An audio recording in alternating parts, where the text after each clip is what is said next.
Ancient technology, flying vehicles. So did the ancient humans have flying vehicles? Did they fly? A lot of people like to believe they didn't fly, but they didn't have any method of flying, even though there's things that look like they can fly in ancient times. There's all these carvings of this particular person, for example, it's Anunnaki. He seems to be in something that looks like it's flying. Seems to have like a steering wheel, but it's not really a steering wheel. If you just look at it, it's just a ring. But interesting enough, something you can do with a ring is you can attach rope to it. And you can attach the rope to something else. Look here in this depiction, you see there's what appears to be like legs. You can tie rope to that. Then tie the rope left and right together onto that one ring, right? The one ring to roll them on. And then now you're able to control left and right the what appears to be a winged kite, or a kite made out of feathers, which is a thing. You can make kites out of feathers. I made a video about it before, about feather kites. So we have those carvings there. This one down here. Oops. This one down here, specifically up at the bottom.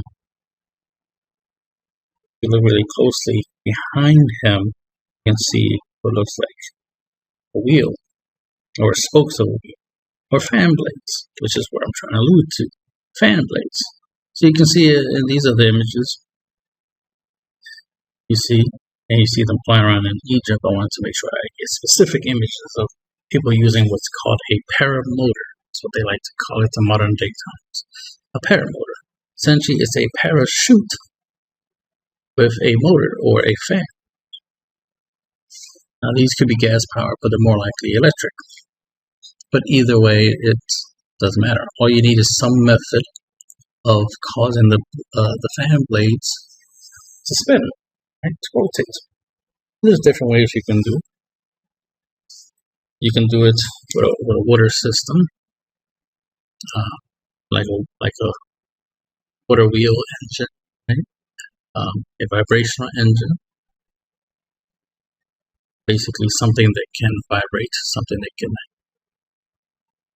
basically, like a tuning fork engine, where you constantly have some type of clock-like mechanism constantly banging the tuning fork, causing the tuning fork to vibrate.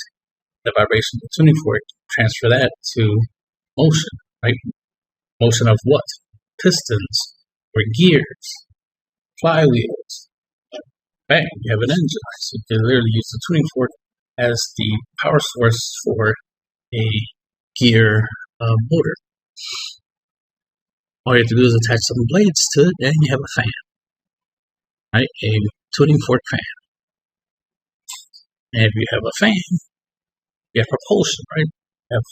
Since this is just a parachute with a fan, a person wearing a fan on their back, a parachute, which, you know, I've seen some other images where it definitely looks like somebody was wearing a fan on their back. For some reason, I can't seem to find it. You know how it is. See something on the internet, and then you're like, oh, that's interesting. You just keep on moving, right? Then you're like, damn, where's that image? I really need that image. So it's like, I remember it, but without the picture, right? It's hard to prove it. Closest I got was able to find this image, which is a screenshot of the thumbnail of somebody's video from Maharaja. I think Pravaman, something like that. I forget his name. Mohan, I think, something like that. Anyway, as you can see here, it looks like there's a wheel or a turbine, right? A fan, like on this device that's on this person's back. It looks like they're technically wearing it.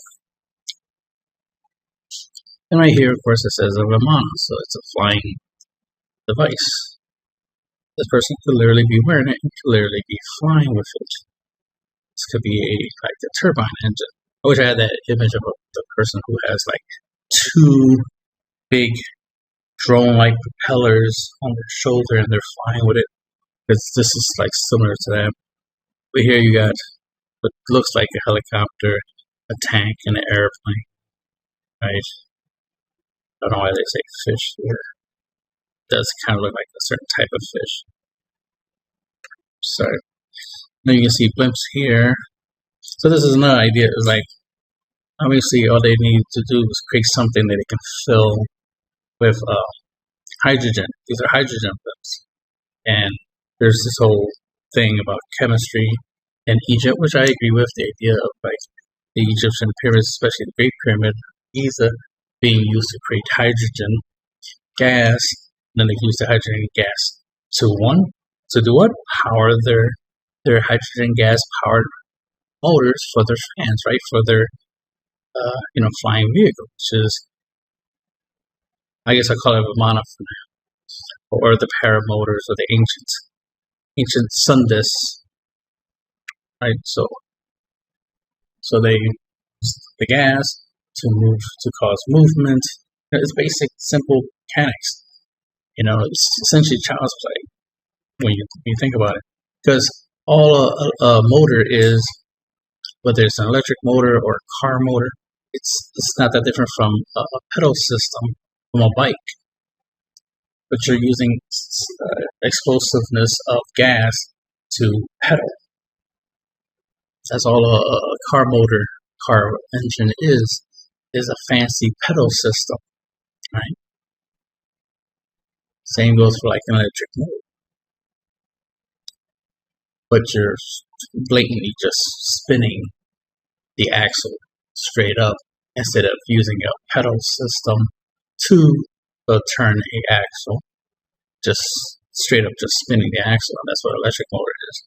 But the point is, as long as you get the action, the movement that you're looking for, which is the rotaries, like the rotational movement. Right? So it wouldn't be hard to believe, especially right here, we have modern day proof of the concept of something that has a wing, big wing, right? Parachute.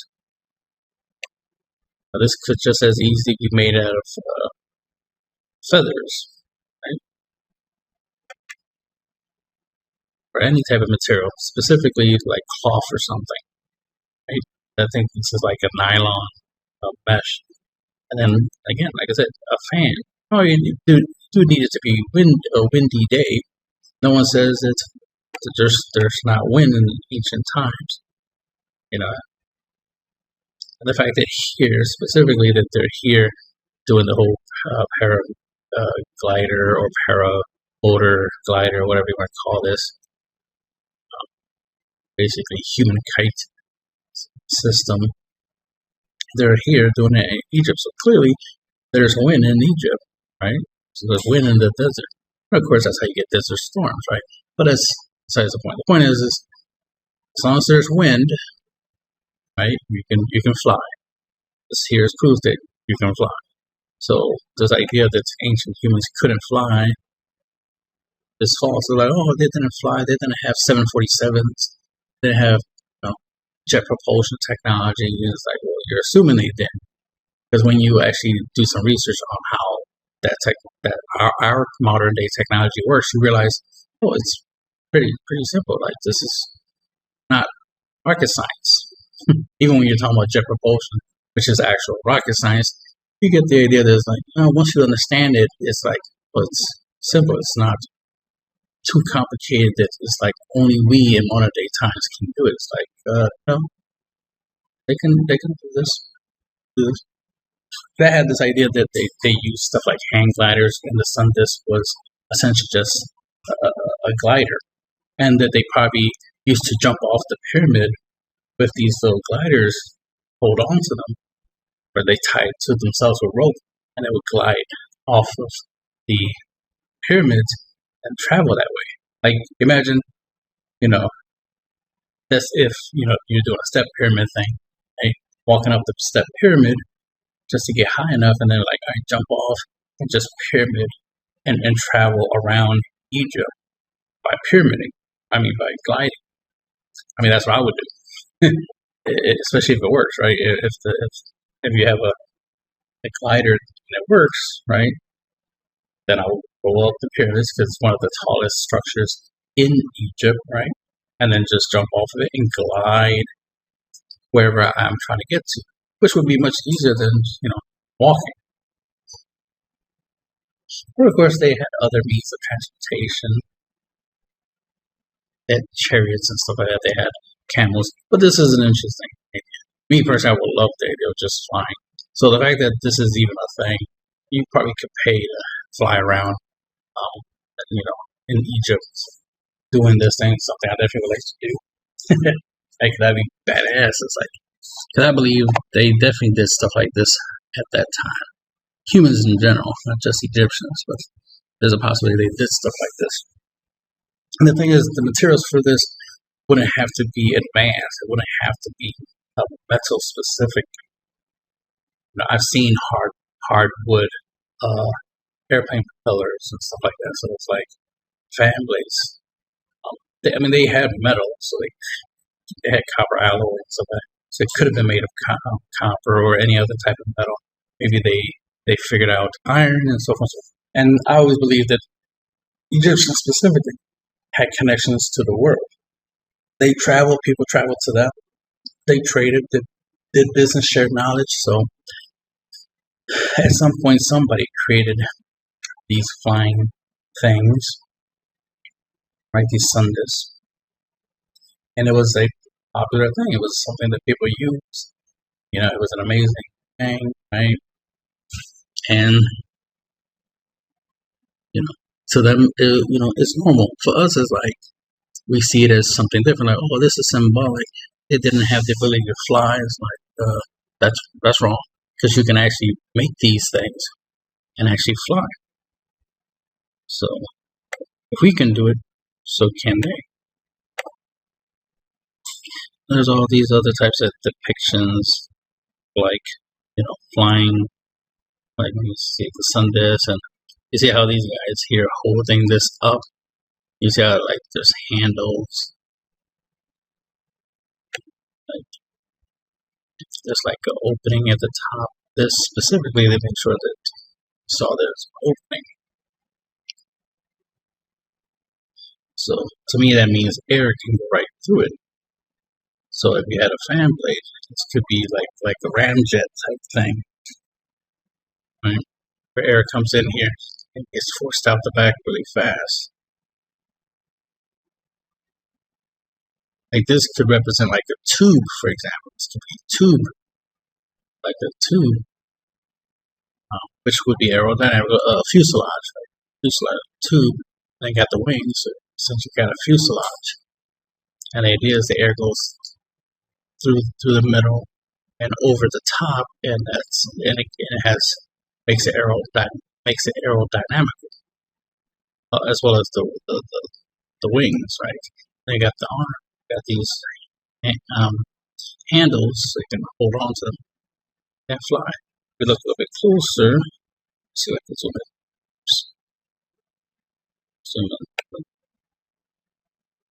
That didn't work.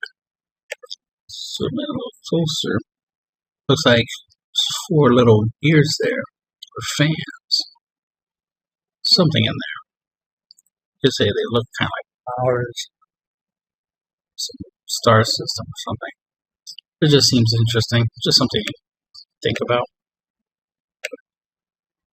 So here we go. We got birds, airplanes. And that's the thing. They would have got the idea of making something that has wings, because they would have seen birds fly.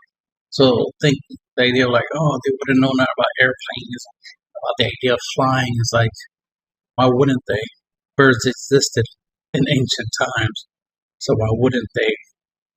Over here, these are vultures. Egypt has vultures in them. They have other types of birds, right? Here's Horus. That's a bird, right? Right. He represents a bird. So the idea of a bird flying. Here's a sun disk right here. See feathers. This To me, this is just a kite with a reflective surface. If you shine that surface to make it reflective, you just, when the wind is blowing, you can fly it like a kite, right? It has a reflective surface, so now you can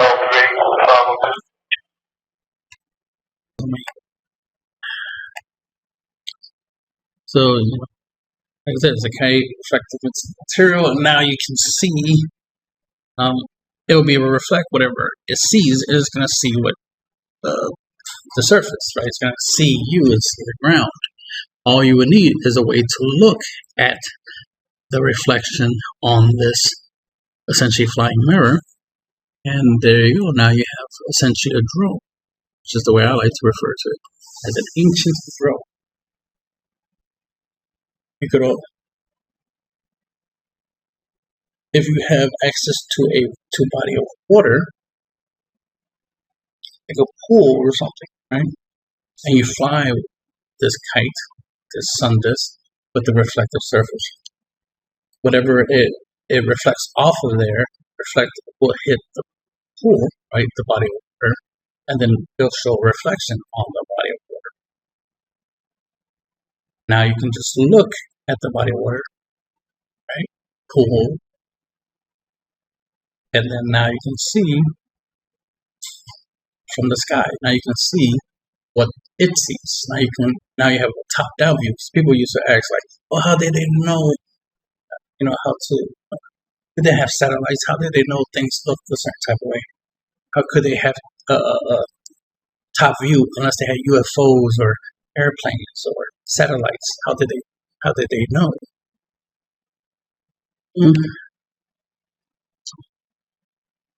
Clearly, they put some time and effort to try to figure out, how to fly and whatnot. I think personally, these are representations of like kites. They say these are like bugs or fishes or something like that, or some artistic representation of birds. All that is possible. It was also possible that these are representations of kites or man-made flying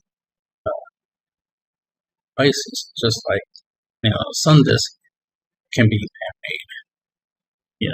It's not just symbolic, because even over here you see looks like some people holding something, even though these look like minotaurs. You get the idea. People like to be creative or artistic. I understand. This is what causes confusion, makes it hard to know if something is factual or fictional. Is when they add these extra layers, like these cobras here with arms. That cobras had arms. I mean, maybe they did at some time, but probably they right. They definitely were not sitting around the sun. That's what that's supposed to represent, the sun, right? But they knew about birds. I mean, even there's a duck right here. That's a bird like that can fly. So it's not impossible to believe that they had the ability to fly in ancient times, or had stuff that they used to fly. They always because I always thought about that. Like, how did they know? Because there was some stuff that I've seen, like in documentaries, stuff like that, where it's like, yeah, how did they know? Would have needed to be able. They would have needed bird's eye view, as they call it. They would have needed to be able to see something. Now, it's not impossible. Like, for example, the Nazca Lines was one of them.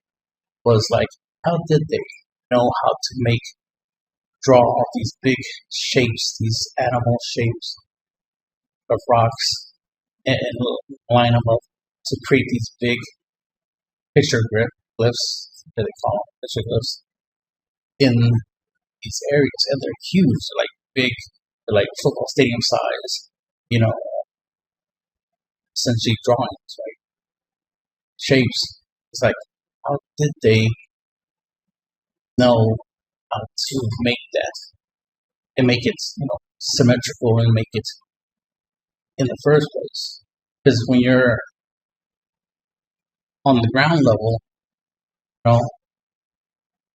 you know, you don't get to see the big picture, right? And then why did they make something that the only way you can really truly see it and appreciate it is from the sky? The reason we even know it exists is because we've flown over we have airplanes and helicopters, right, and satellites.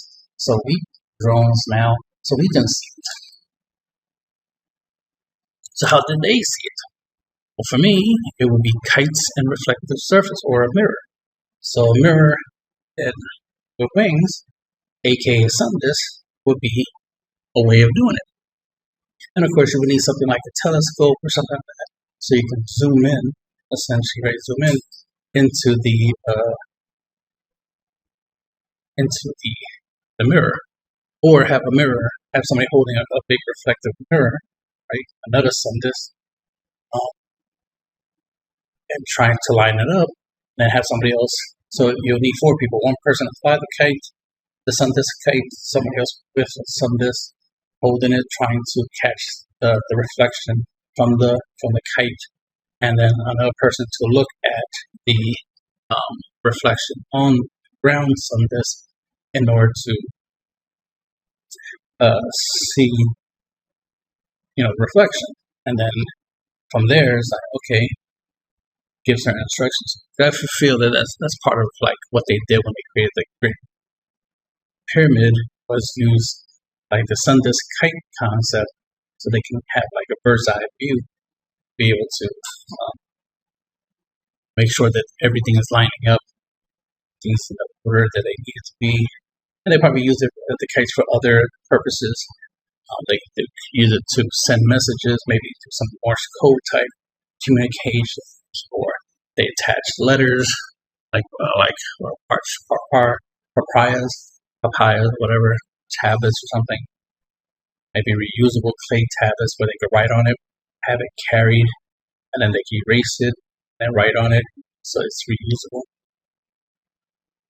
So they could have had like a soft clay tablet that they can reuse over and over again. And that's how they were able to text, right?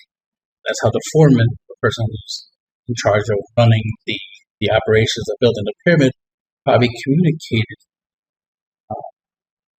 with other people who were working on the pyramid.